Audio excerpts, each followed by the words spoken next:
What's happening, Hardscapers? This is episode 191 of the How to Hardscape podcast, where we talk about how you can start and grow your hardscaping business. And on today's episode, we're joined by Todd Irvine. He talks to us about protecting trees in the hardscape construction process, how we can go about doing that, and what we should be looking for with trees on our projects. And if you need bookkeeping, accounting, or CFO services, reach out to Cycle CPA. They're cyclecpa.com or cycle_CPA on Instagram. Let them know How to Hardscape sent you for $200 off, and we'll talk more about them later in today's episode. As well as the How to Hardscape headquarters software.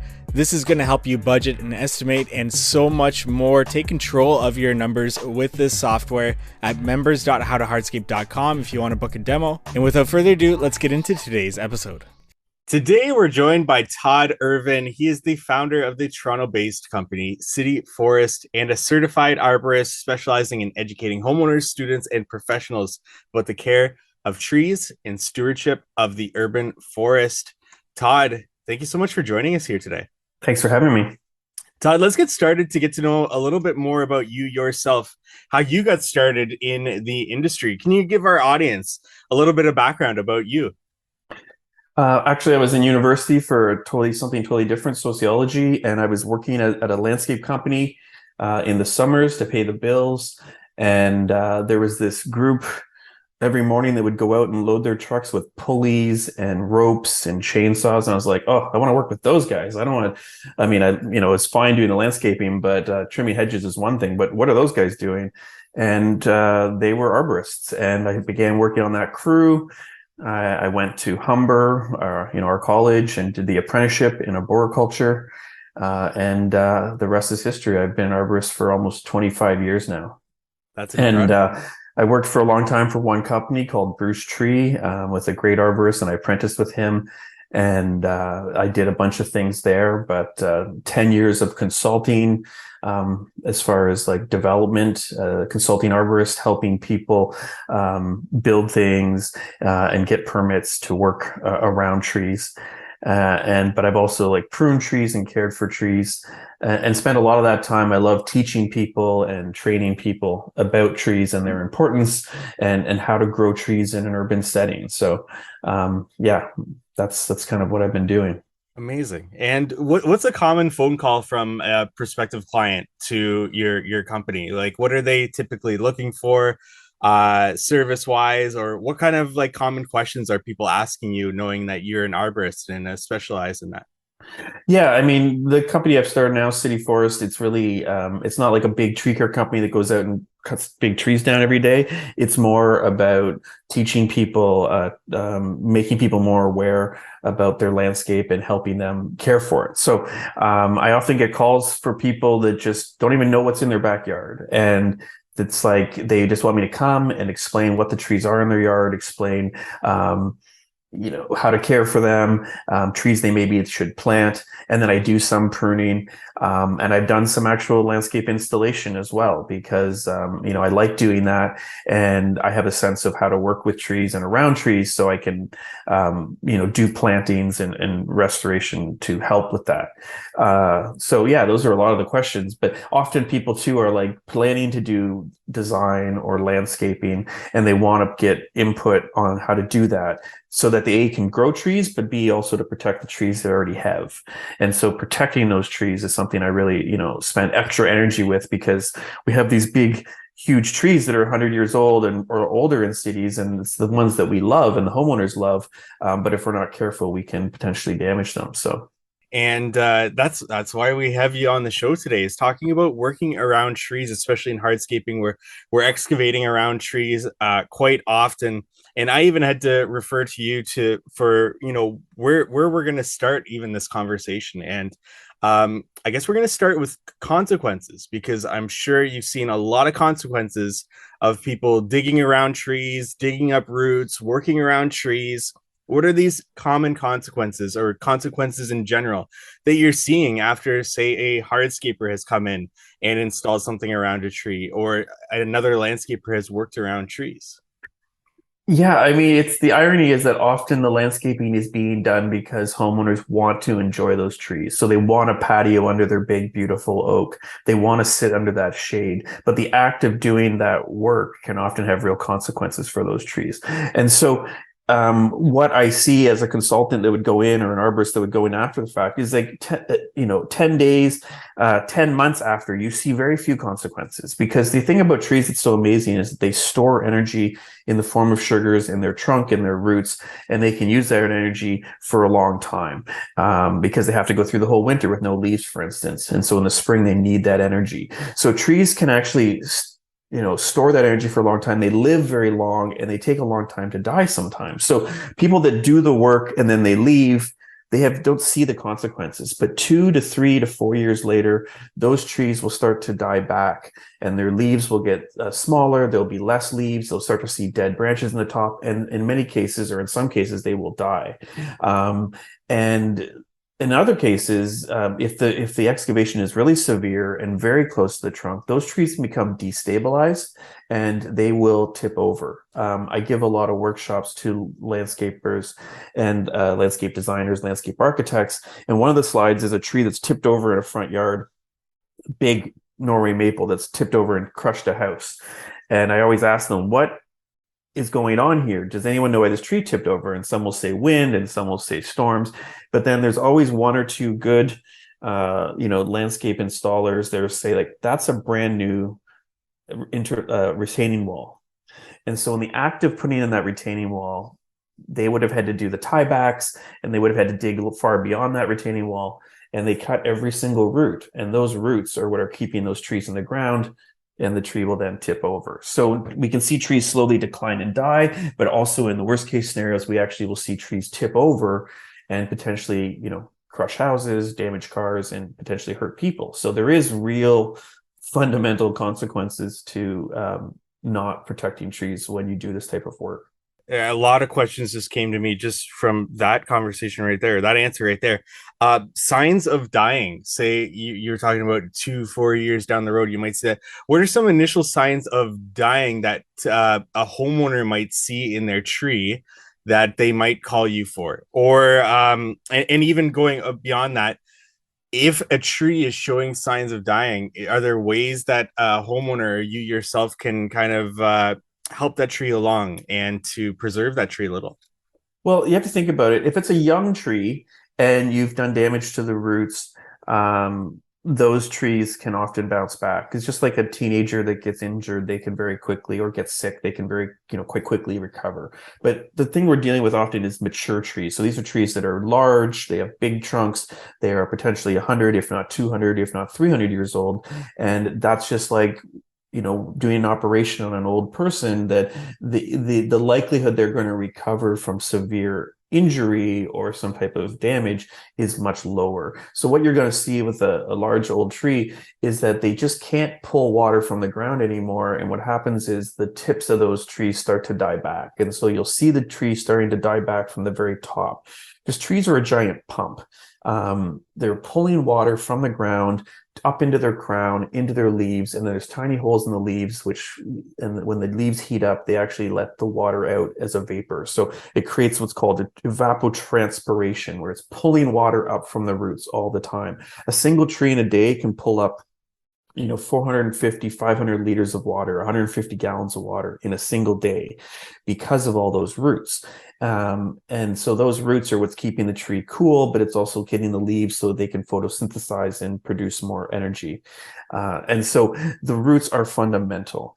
And the other thing that we don't often realize is that almost 45%, give or take, of the entire tree is below ground. So we think of the tree, if you ask someone to draw a tree, you ask a child to draw a tree, they start from the trunk and they start from the ground. But in fact, a very low, 40% or more of the roots are below ground, of the tree is below ground. And the other thing that I think your listeners really have to understand is the vast majority of roots are in the top 2 feet of soil. And the vast majority of the absorbing roots, which are these tiny little fibrous roots, which pull in the water, are in the top foot of soil. So right up at the surface. And I always ask my students and stuff, why do you think the roots are at the surface? Because we have this notion they're kind of going deep down, like they're going down to China or something, like the water's way underground. But the reality is, I say, why? Why do you think they need to be at the surface? And that's one person always says, because the water comes from the rain. And so the tree has this big network of roots that we call like a mat of roots. There are these tiny fibrous roots, not just the big ones, tiny little fibrous roots that extend out really far. Because on a hot summer day, say in August, hasn't rained for 3 weeks, you get a 20-minute rainstorm. That tree wants to grab as much of that water as it can. So the water is all out at the surface, and the roots are all out at the surface, ready to grab that water. And often, if trees, often the roots can extend out beyond the drip line, and the drip line is the edge of the crown, so the edge of the foliage, the edge of the leaves, and it's out beyond that because if it rains on a summer day, the tree wants the roots to be beyond their own canopy so they can grab that water. And so we often will say that the roots of a tree can extend out twice the height of the tree. So if you have a 50-foot tree, the roots are potentially reaching out 100 feet in every direction. So a tree that has a 50-foot wide crown, or a 50-foot tall tree, can have a root system that's 200 feet in every direction. I know your listeners are going, well, that's insane. I work in backyards and there's houses on all sides. There's no way the roots are that far. I'm just saying that is what it could do. So if you see a big oak tree in a farmer's field, it could extend out that far. And then you might say, well, what about the farmer's plows? Well, they're damaging the roots. So there's always limitations, but a tree in the middle of the field could do that. In an urban setting, they're much more constrained, but that actually makes it even harder because that means that they're relying on their roots in a much smaller area. So if you have a big root system like the one I just explained, if you damage one small piece of it to put in a patio, for instance, that tree is going to be fine. But if you're in a backyard where the tree's roots are really constrained and they're all kind of in that backyard because there's retaining walls on all sides or there's houses on all sides, the work that you do back there can have a lot more consequence, if that makes sense. Yeah, and I want to get into talking about working around the actual roots, but you also mentioned tipping over, and I'm sure some way, somehow, if say you were putting in a retaining wall or you were the landscaper in charge of the project, that it can be, fingers can be pointed back at you for a tree tipping over and hitting a house, hitting a car, something like that. Liability can likely be pointed back as at the landscaper. So this is obviously a topic that needs to be discussed amongst hardscapers for us to understand. Yeah, and it's like, as I said, I worked in landscaping. I worked as a consultant, and many of my clients were landscape architects and landscape designers. So it's not just about the touchy-feely, like, I love trees and you're doing something bad. It's much more about everyone, we need hard landscaping. We want hard landscaping in our yards. It's that we have to do it right. And and so what happens is if something does traumatically happen and a tree does fail, for instance, or die, people will hire consulting arborists, for instance, to come in, and they will get lawyers, and then they will start to kind of work backwards. And as soon as the best thing, as far as consulting arborists, when I did that, is when the homeowner would come out and bring me pictures, for instance, say like, oh, this is when they were doing the job. And you're like, oh my goodness, they had big excavators in the backyard or mini excavators, and they took down 2 feet of soil. They excavated, and right there we know that roots were damaged because of that. And something which should be said, and I know maybe for your American listeners this isn't always the case, but in much of Canada now, many municipalities have what we call tree protection bylaws, and these are bylaws that specifically state that you can't cut down trees, but you also can't damage trees without permission or work around trees for this very reason. And that applies to city property, but also private property. So in the States, they are starting to get these bylaws as well, but all city trees. So if you're working near a tree that's on city road allowance, this applies even in the States. In Canada, even private trees are protected. Often the size is 20 centimeters. So for your American listeners, like 9 or 10 inches, or 30 centimeters, so like a foot diameter trunk. And if those trees are bigger than that, depending on the municipality, they will need a protection zone. So an area that you're not supposed to work within at all. And so, for example, in Toronto and many of the municipalities around Toronto, like Brampton and Oakville and Vaughan and other places, follow this same bylaw that if you have a tree that's 1 foot diameter, 30 centimeters trunk, it will need 2.4 meter radius protection. So that's 5 meters across. A tree that's 100 centimeters would need a protection zone of 6 meters radius. So that's 12 meters across. So that's a whole backyard in many instances. So for a landscape contractor that's been hired to put in a landscape in a backyard, if they are using excavators, if they are putting in hardscapes, and that tree is does require one of those tree protection zones, you are supposed to get an arborist report and a tree protection plan, and then get permission through the bylaw to do that work. And I'm sure your listeners are going, oh my God, I can't believe another thing we have to do. But that is often the case. And it's for those very reasons. And that's not to say you can't work within the protection zone of the tree. It just says that you have to do it in a way that's thoughtful and considerate of the trees. And often you have to work with an arborist to ensure that you're not doing things that are going to cause those trees to die or fall over. And so I'll give you one other example. There was Ian Bruce, who I worked for, was a consultant that was often doing this type of litigation type work where things had gone wrong. And there was a landscape contractor who had been hired by a homeowner, did not get any permits, did not work with an arborist, and just started building a new parking pad and driveway in a front yard. And he was doing excavation and installation work, hardscape installation on city road allowance. And in the front yard, and there was a big city tree, a big silver maple that was in the road allowance. And that road allowance simply means, that area that the city owns that's on people's front yards or front boulevards. And he had cut all the roots of this tree. And so the city actually hired Ian to come in as like a forensic third party.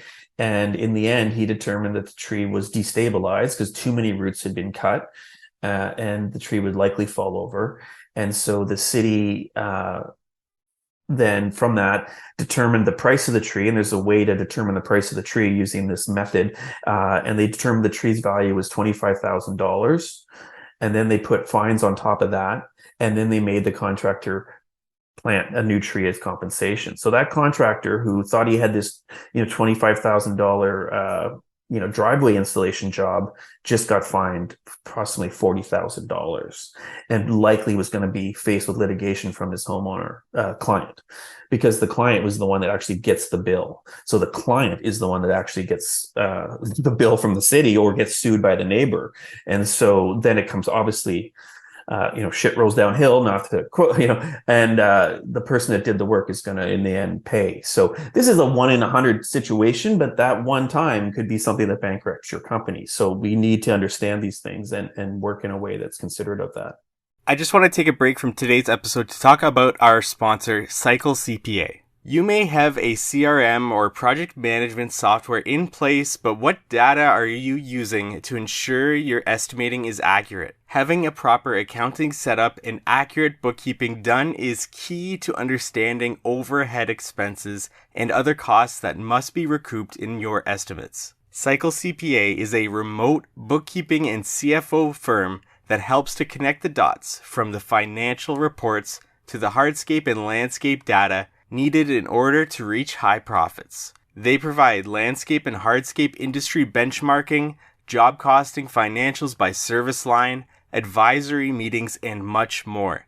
Cycle CPA's team of accountants are specialized within the hardscape and landscape industry, and you can visit them at cyclecpa.com, and for $200 off, mention the How to Hardscape podcast.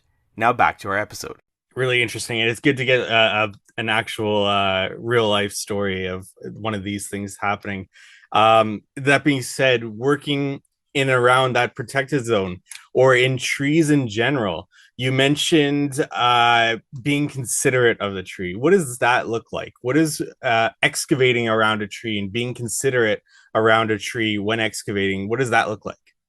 Well, I think the understanding is like to kind of map. One of the things you would want to do is to map out the yard and to do a design plan. And then you would want to inventory the trees. So you want to assess, okay, Because in some cases, maybe a tree is old and dying and it should just be taken out beforehand. And that's maybe part of the design process. But if you want to also identify that's a valuable tree, that's a neighbor's tree, that's a city tree, and then decide how big those protection zones should be, and then try to, I know this isn't always possible, to do landscape design and installation that kind of avoids those protection zones if you can. If that's not the case, then we have to remember, like, again, those roots are in the top 2 feet, but especially those fibrous roots are in the top foot of soil. So any excavation, there's no way to kind of nicely excavate. Like excavate, everyone who's listening has dug, and they're like, oh God, I hate working around trees. Every time you put your bucket in, you bang into these roots and you got to pull them up. And so just imagine those roots are what keep those trees alive, but also keep them standing up, because roots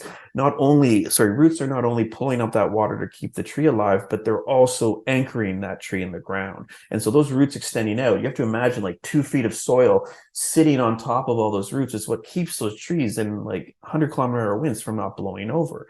So by digging them up and damaging them, that is consequential. So to answer your question, the one thing is, if you say, for instance, do know you need to cut some roots, you really should be digging at least by hand or carefully excavating with the supervision, ideally of an arborist, and then carefully cutting those roots cleanly. So just like you wouldn't prune a tree with a excavator bucket because you're going to damage those tree branches and have these big gnarly tears, and they're going to rip down into the trunk. Exactly the same thing happens when you use a bucket to cut roots, because when you're pounding into those roots, the roots are shaking right back to the trunk, and all the secondary roots that come off them tend to break. But also when you do rip those roots out, you actually will tear them back even beyond where you need to do the excavation. And not only that, but then you're making these big tears in the roots, which then are very hard for those trees to seal off and grow back from. So if you do have to cut roots, firstly, try to avoid the root zone. Secondly, if you do have to cut roots, to do it very carefully and deliberately. And then thirdly, I guess the other thing is that beyond, say, the area where you're doing the actual digging, the actual excavation, you're driving potentially mini excavators, even trucks, on top of the soil around the yard. And that's something that creates compaction. And I imagine many of your listeners know what compaction is, because you're trying to compact often below where you're doing installation, because you don't want differential settling. But compaction of, say, a yard or a garden bed, or that is also damaging the tree roots, because what happens is when you compact the soil, you're pressing all that pore space out of the soil, and as a result, water can't penetrate, there's not enough oxygen, and those roots will die. And also, roots grow by pushing through loose soil. Like in a forest, they just push the soil away, like tiny little fibrous roots just go through the voids between the soil particles. If you crush that down with like an excavator, or you crush that down by parking your trucks under the trees for a week because you don't want to have your trucks in the sun, which happens all the time, those roots will then die there too. So, if you must work in a backyard, limit the excavation. The excavation you do should be done in a very conscientious way, and then also avoid driving around and damaging the roots everywhere else where you're not actually doing the installation work.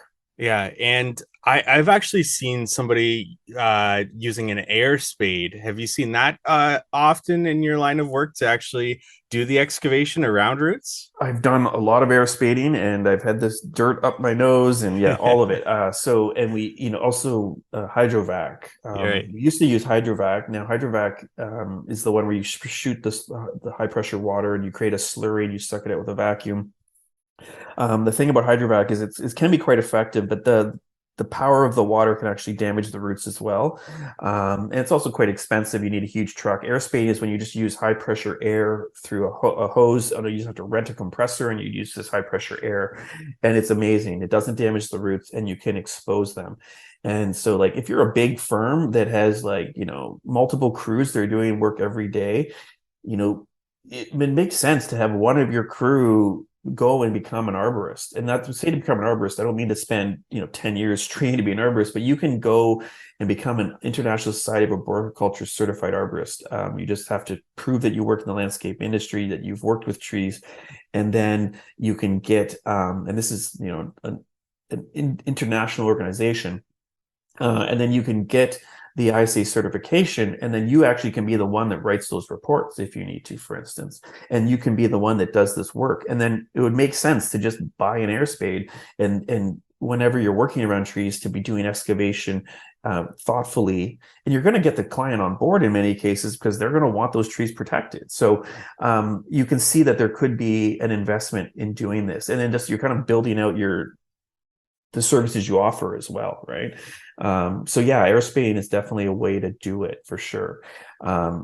There's benefits doing that too, because often there's buried electrical in backyards, and and you can identify those things as well before you excavate. All these homeowners, you always you look like, oh, there's a shed in that back corner that doesn't look like it was originally there, and the homeowner just had ran like an extension cord underground or something, right? Like, so there's value to doing air spading for that reason as well. Yeah, just a lot of things coming to my mind right now with that. And you mentioned expanding your, not necessarily your services, but your expertise, or having somebody in the business expanding their expertise can really set you apart, especially when dealing with a client, and especially maybe on that initial consultation, talking about trees and talking about how you can protect trees in the excavation process, knowing the homeowner knowing that you have that expertise when you're installing a patio around trees.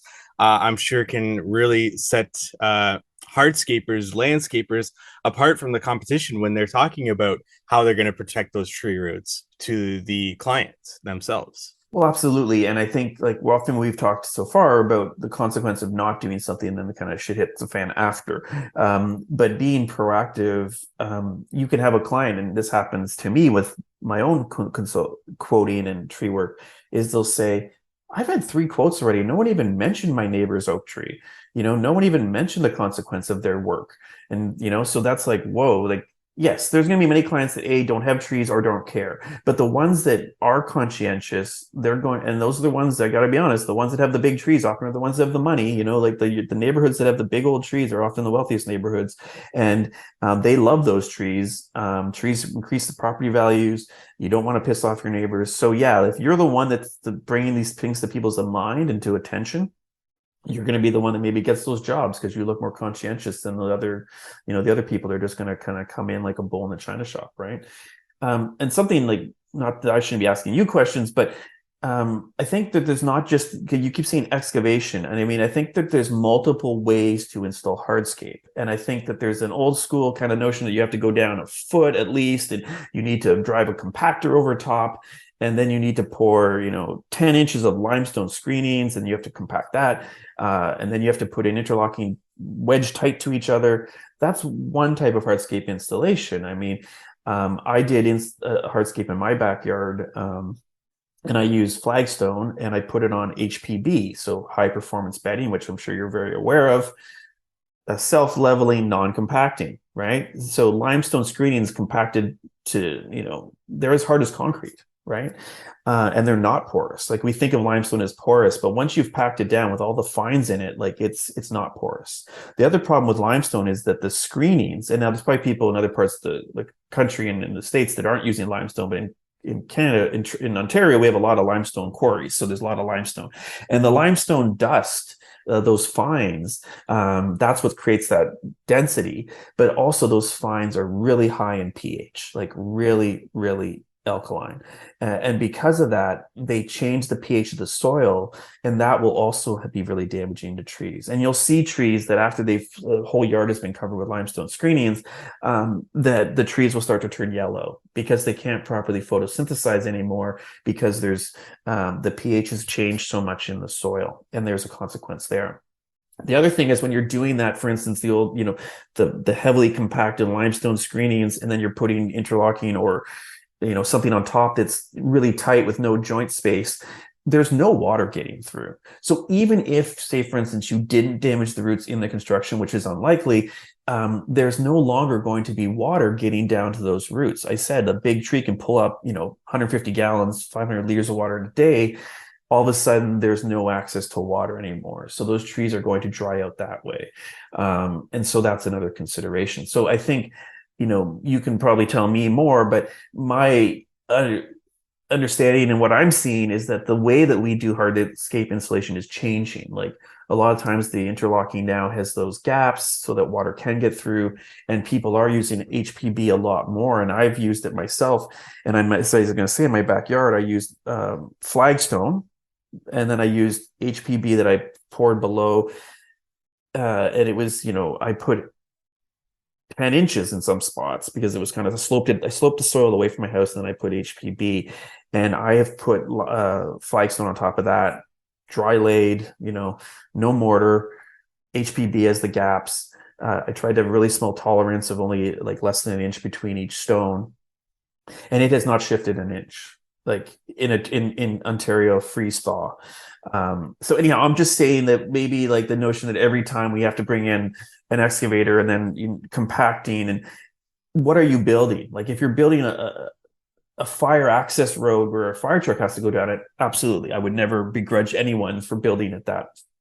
But if you're building a simple walkway to a back shed, we really need to be excavating a foot. Like, like we have to start asking ourselves, is that always necessary? And yes, that is like the, best practices. But are we like, is there a value? I remember being in Spain many years ago, and it was actually for my master's of forest conservation when we went there as a field course, and we were just walking through a small old town, and all the old streets were cobblestone, and they were doing plumbing or sewer work, and they had just taken all the cobblestone, they had lifted them out. These are probably 200-year-old stones. They had set them in a pile. And at the end of the week, the whole week we were there, I'd walk back at the end of the week, and they were just taking those stones and they put them back, So there is a value, I think, to having dry laid stone that can be lifted up and moved and set back again. And, we've been doing dry laid walls, for instance, for, hundreds of years. And so like, I think this idea that there always has to be mortar, there always has to be like heavy compaction, maybe not, maybe you can tell me otherwise, but that's one of my dreams, is that we don't always have to be so invasive in the first place. Hey, do you have a budget set for 2023? Are you starting the estimating process with a budget in place to ensure that you are recovering your overhead expenses, labor, material costs, profit, and other hidden expenses within your business? Do you know that you're making profit on certain projects throughout the year? If you're struggling with any of these things, then the How to Hardscape headquarters can help you this year. Check it out at members.howtohardscape.com or shoot me a message at howtohardscape on Instagram. This software will streamline processes in your business. It's going to help you budget, estimate, ensure that you are making profit on projects throughout the year, and help you adjust throughout the year. We're also going to be continuously improving this software to include more and more features, as well as the content that's already available to members right now if you're looking to train your employees as they come in. So once again, members.howtohardscape.com. The price will continuously go up as more features and as more content is offered over there.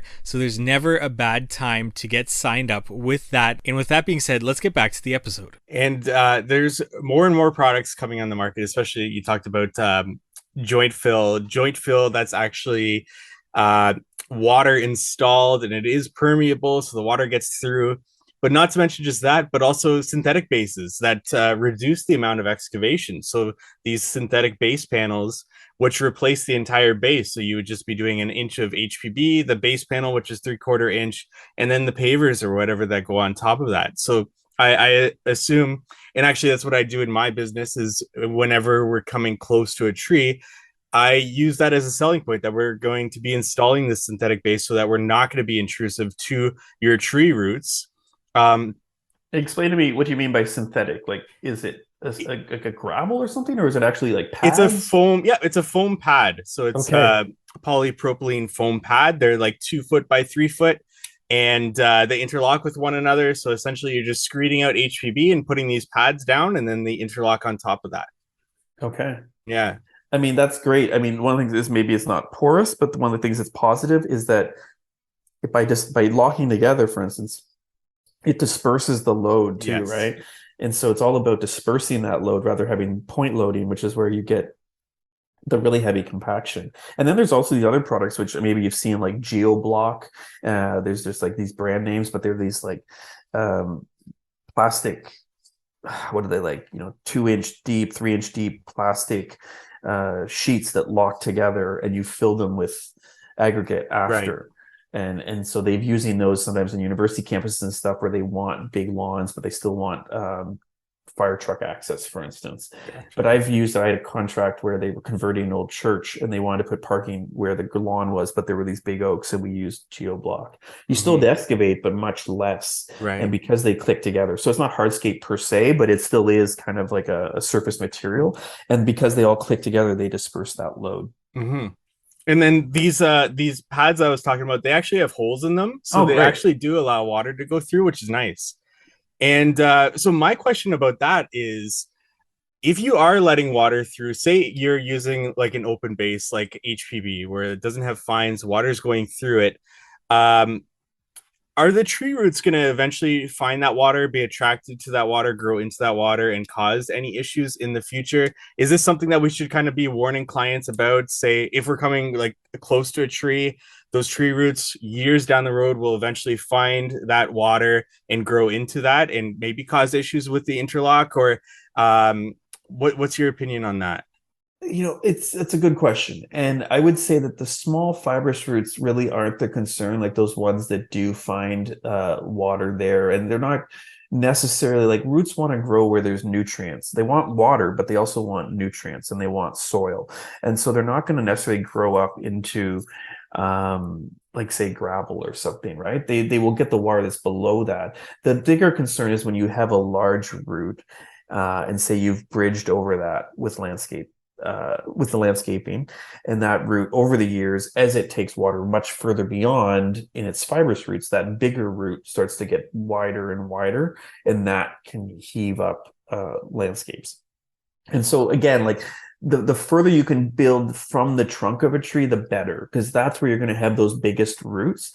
And the thing about you and I, we're in like Toronto and Ontario, and we have a much shorter growing season, and we don't see a lot of consequence of root heave here because the trees just aren't growing as vigorously. And I always see, like read my like trade magazines, and they're always talking about damage to infrastructure by roots, specifically sidewalks. And we just don't see that in Toronto because the trees aren't growing that aggressively. But yeah, if you're in California or something, like you have a big ficus tree or something, or like a big maple, like or oak, it's gonna definitely, if you're too close to that trunk, will heave up those whatever you've installed. And so that's something to definitely be concerned about. But I don't think the small fibrous roots are as much of a concern. I mean, I've never seen it here.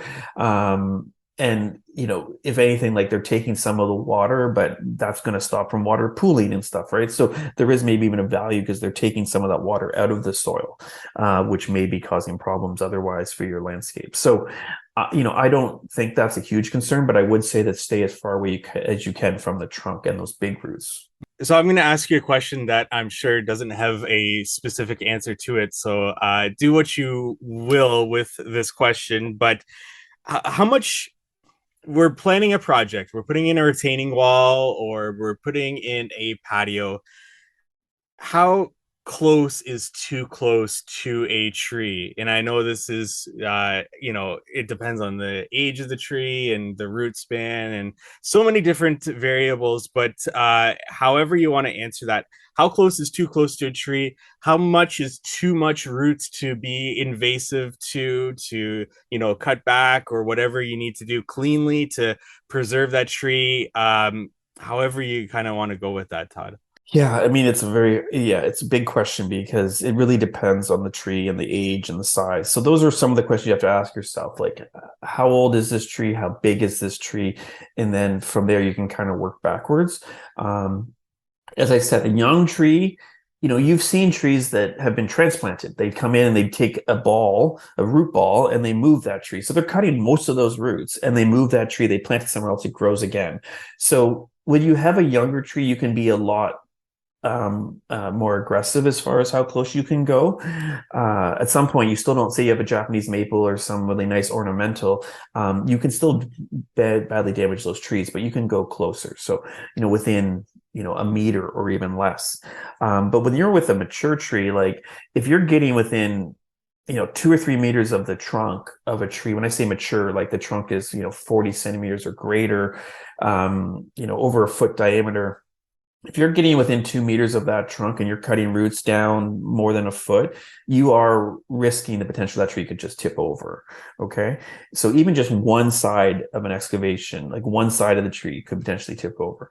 Now, the other issue is if you go all the way around the tree, say, for instance, with excavation and installation, that tree is much more likely to die than if you say just go in one corner, right? So think about the tree's whole root system as a pie. I always try to encourage people, say a full pie or pizza. I always encourage people, if you're going to do a landscape installation, to only try to cake a slice of the pizza or the pie out of one corner, but not to go all the way around, because that's when the tree is going to fail or potentially die.